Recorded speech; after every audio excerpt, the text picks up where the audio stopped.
Palestinian death toll surges to 43,508, the majority of whom are children and women.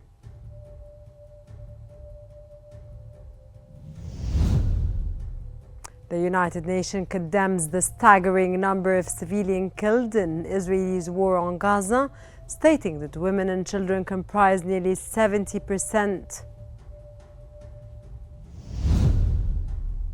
The Israeli occupation army detonates explosives planted inside houses in 3 Lebanese border villages.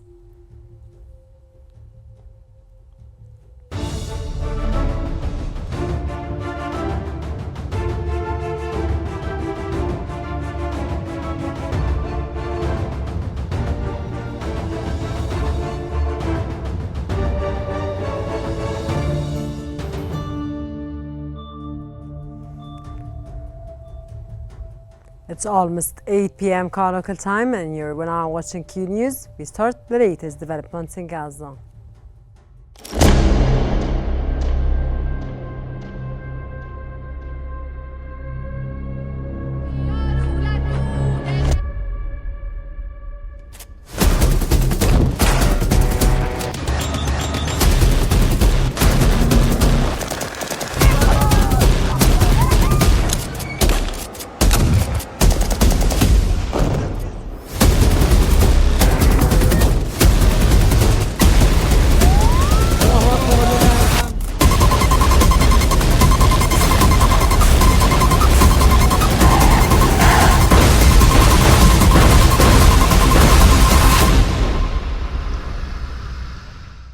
Palestinian death toll has surged to 43,508, the majority of whom are children and women, and 102,684 others have been wounded.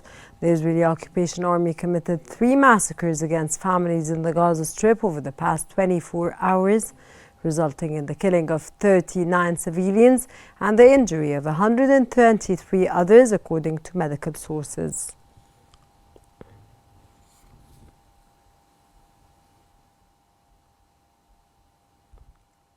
The United Nations has condemned the staggering number of civilians killed in Israel's war on Gaza, stating that women and children comprise nearly 70% of the thousands of fatalities it had managed to verify.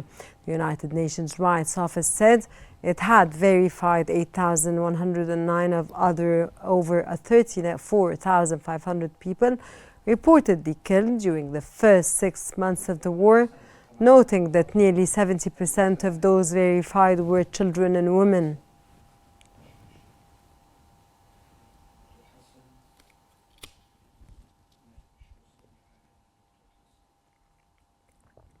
Several civilians have been killed and others have been injured in the Israeli shelling of different areas in the war-torn Gaza Strip. Israeli naval boats shelled the coast of Rafah city in southern Gaza, killing 1 fisherman and injuring 3 others. The occupation warplanes targeted a house in the vicinity of the Darj clinic in the center of the strip, killing 8 civilians and injuring others.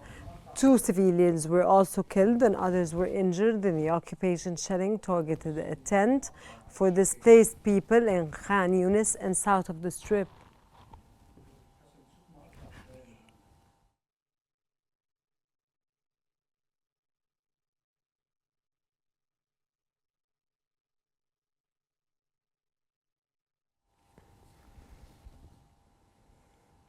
Clashes have broken out outside the Amsterdam Central Station, wounding 20 Israelis. Officers arrested 62 people in the Netherlands capital and 5 people were taken to the hospital following the violence as the 2 sides faced each other at the Ajax Stadium. The incident came after a Europe League soccer match between their team and the local Amsterdam team Ajax. However, there had also been clashes between Israeli fans and locals before the game.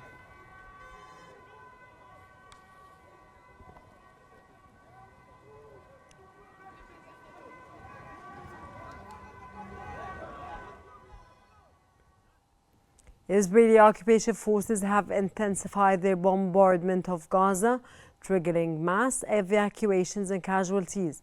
Airstrikes on refugee camps and civilian areas have led to mounting deaths and a deepening humanitarian crisis. Israeli occupation forces have ramped up their bombardment of the Gaza Strip, ordering more evacuations and creating a new wave of displacement, particularly from northern Gaza. Palestinian health officials reported at least 10 deaths and several injuries following an Israeli airstrike on a school in the Shati refugee camp, which was housing displaced families. As Israeli occupation tanks advanced in Beit Lahia, families fled to shelters in Gaza City, bringing with them only the essentials. New evacuation orders were also issued for several neighborhoods in Gaza City. In the meantime, at least 17 Palestinians were killed in airstrikes across Gaza, including in Jabalia, Beit Lahia, and Rafah. Palestinian officials reported the deaths of dozens more in an Israeli airstrike on a house in Jabalia, though the Israeli military claimed it was unaware of the incident.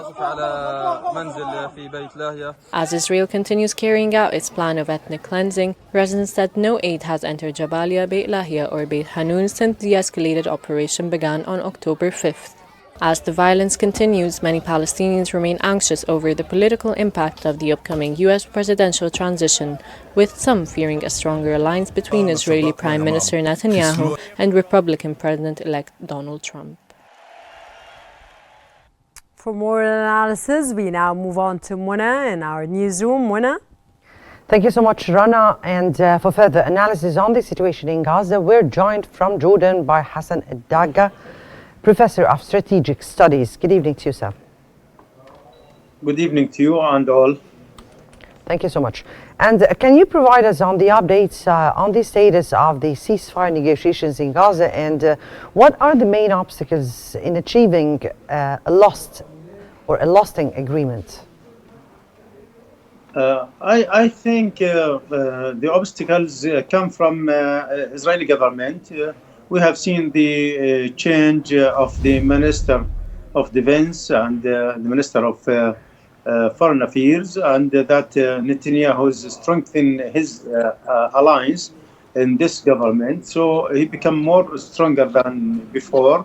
And this situation gives him more power to impose his condition in any negotiation, which he knows that Hamas will not agree upon what he put in conditions and the negotiations and initiative which presented by the Egypt and Qatar and America.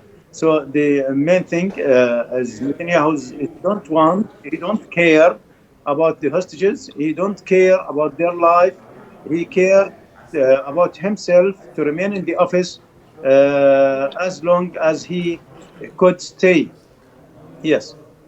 If there was a possibility to reach such an agreement or a ceasefire, what could be the guarantees to ensure compliance to such a ceasefire and to any negotiations?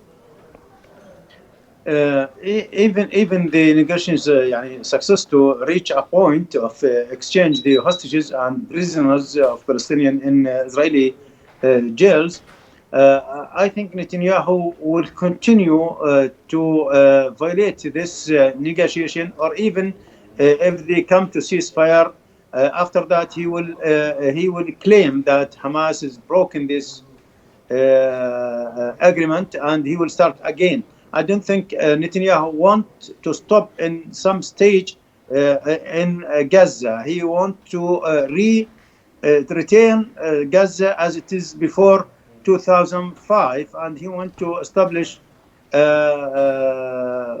what you can say the settler in north of Gaza.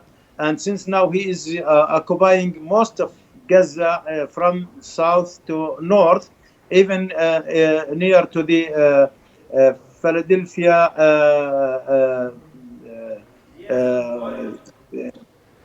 place near to the Egyptian border, then no force won't let him withdraw from Gaza. And even though suppose Biden or Trump, they will not impose on him a power or to force him to withdraw from Gaza. But we have seen that their support to extend the Israeli occupied land by Trump, as we have heard from him when he was going in his election. Yes. But from your point of view, are there any kind of efforts exerted by the international actors, such as the United Nations or the European Union, in order to be able to reach such a ceasefire? Since the United States is supporting the Israel, no one can impose any ceasefire in Israel. Actually, I think what we can say is sometimes we think that it's a proxy war in back of America and in place of America. America is losing its influence, some of its influence in the area, Middle East. So I think this opportunity come to U.S. to support America to retain its influence as it is before.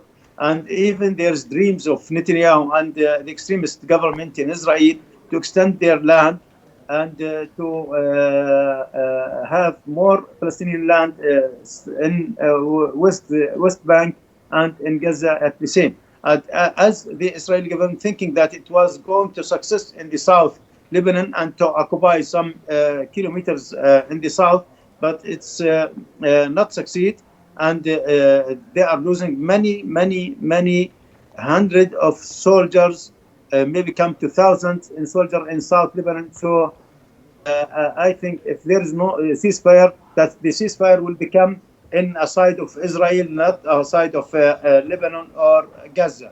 The armed forces of Israel is losing a lot of their capabilities and their soldiers, officers. So now in this situation, it is not as it is before in last year. I think if there is a ceasefire in South Lebanon, not because of what some report says that he want to give a gift to Biden before he's leaving the office to stop the war in south of Lebanon. I think because there's many losses of life of soldiers in South Lebanon. Some generals from America say that the Israeli occupied army lost more than 4,000 soldiers in the war in South Lebanon. So they cannot go in ahead kilometers in South Lebanon because there is a strong force of Hezbollah. That's why they are going to go negotiation. At least Israeli thinking that if they can succeed to separate the South Lebanon from Gaza case, then this will become a strategic step toward separation of the what you can say the fronts of resistance, which Israel claim it is 7 sides. That is Gaza, West Bank, Hezbollah, Houthi, and in Syria, and Yes. the resistance, militia resistance in Iraq, and even Iran. And still, also, we are awaiting about the reply attack of Iran to Israel, because many states. There's many claims come from Iran that it will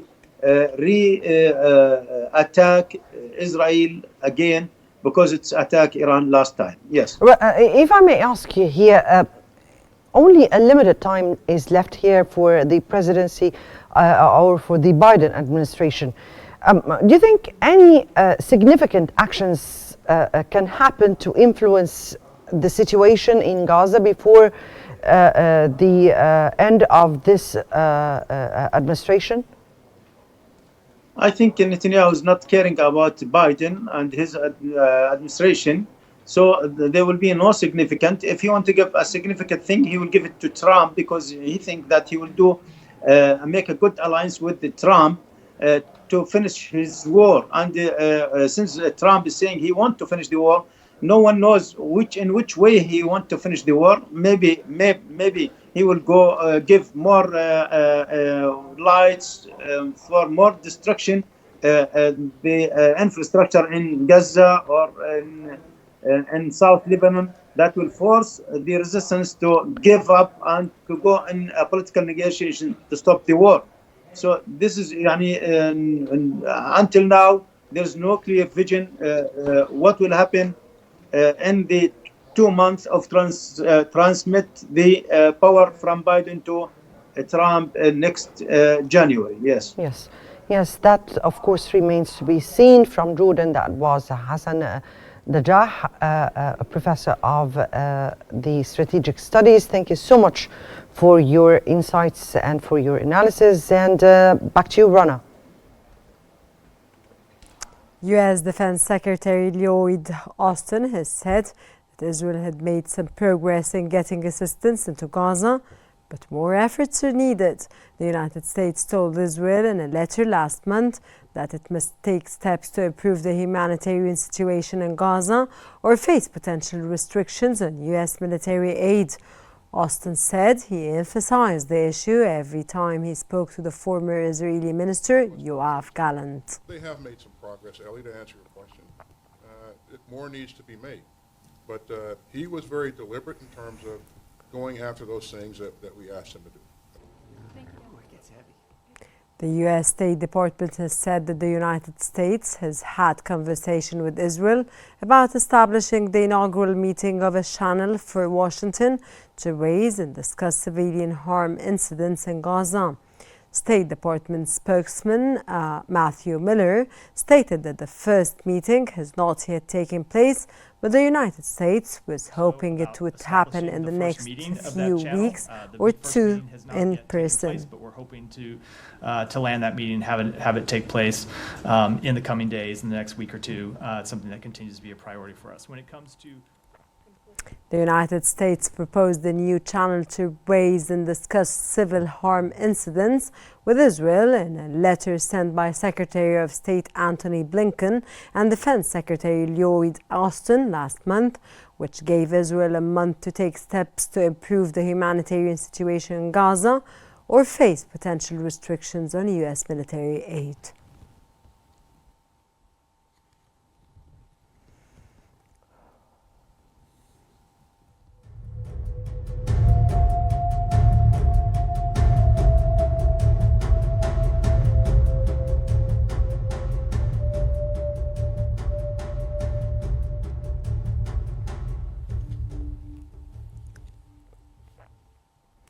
Turkey's UN Ambassador Ahmed Yalzid and Palestinian UN envoy Riyad Mansour have urged the United Nations to halt arms transfer to Israel. They made the comments to reporters at the United Nations headquarters as they spoke on behalf of 52 countries that have consigned a letter to the United Nations calling for an arms embargo against Israel. Mansour stated that countries should refrain from supplying Israel with weapons or any resources that could prolong the illegal occupation. OIC and the Arab League, to the Secretary General, the President of the General Assembly, and the President of the Security Council. Director of UNRWA Affairs in the West Bank, Ronald Friedrich, has warned that Israeli laws effectively banning the activities of UNRWA will likely severely curtail the agency's operations in East Jerusalem, the occupied West Bank, and the Gaza Strip. Friedrich said it was still unclear what the actual implications of the two Israeli bills would be. The laws are expected to come into effect in 3 months. UNRWA has been the main agency that was procuring and distributing aid in the Gaza Strip.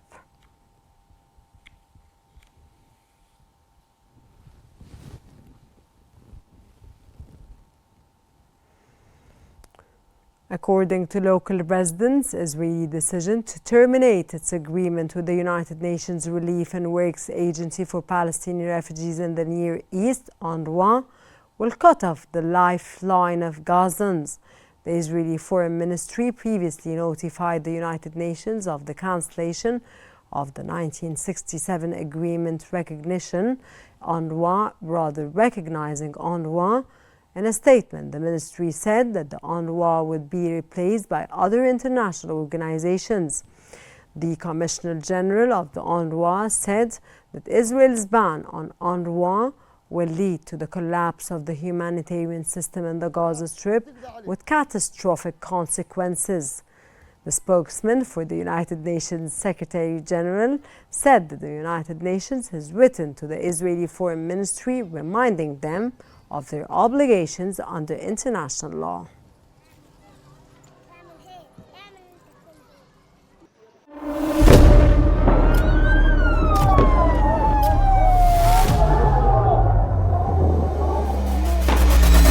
كل المستهدفين هن مدنيين. وضع شيء مرعب، شيء بخوف.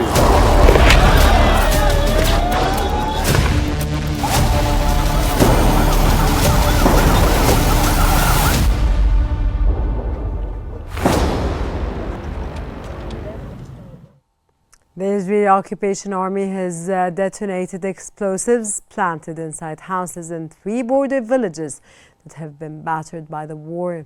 The official Lebanese National News Agency said the Israeli Occupation Army has been carrying out a bombing campaign inside the villages of Yarun, Ayatrun and Marun al-Ras in the Beint Jebel area with the aim of destroying residential homes there.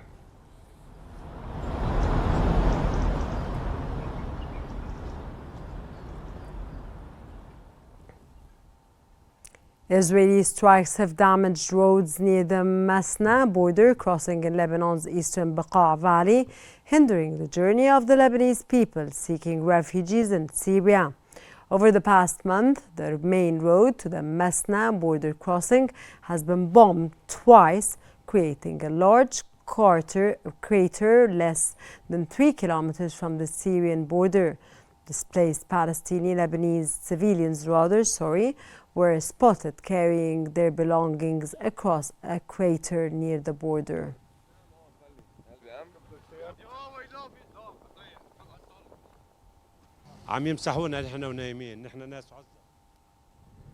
The White House spokesperson said that Democratic U.S. President Joe Biden will continue to advance diplomatic efforts to end the war in Gaza. She added that Biden will continue to advance efforts to secure the release of detainees as well as continue to seek a resolution in Lebanon before the leaves of office in next January.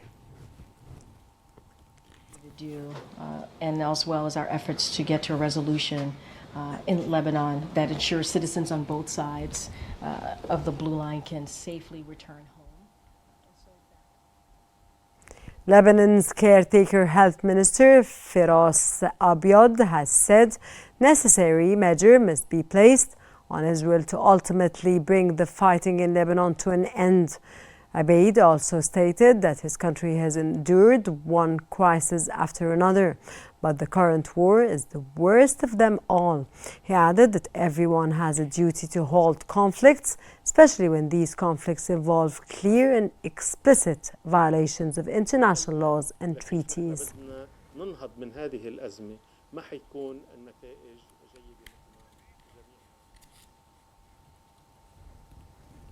The United Nations cultural body, the UNESCO, has announced it will hold a meeting later this month to discuss strengthened protection for cultural sites in Lebanon as Israel intensifies its bombardment campaign. An extraordinary session of the UNESCO committee will take place at the organization's Paris headquarters on November 18th to discuss adding Lebanese cultural sites to its international list of locations under enhanced protection and securing additional funding.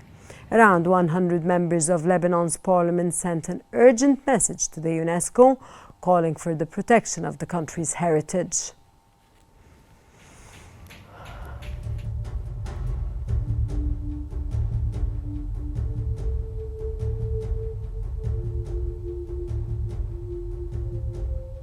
That brings us to the end of our news bulletin. Here was what we have been covering. Palestinian death toll surges to 43,508, the majority of whom are children and women. The United Nations condemns the staggering number of civilians killed in Israel's war on Gaza, stating that women and children comprise nearly 70%. And finally, the Israeli occupation army detonates explosives planted inside houses in 3 Lebanese border villages.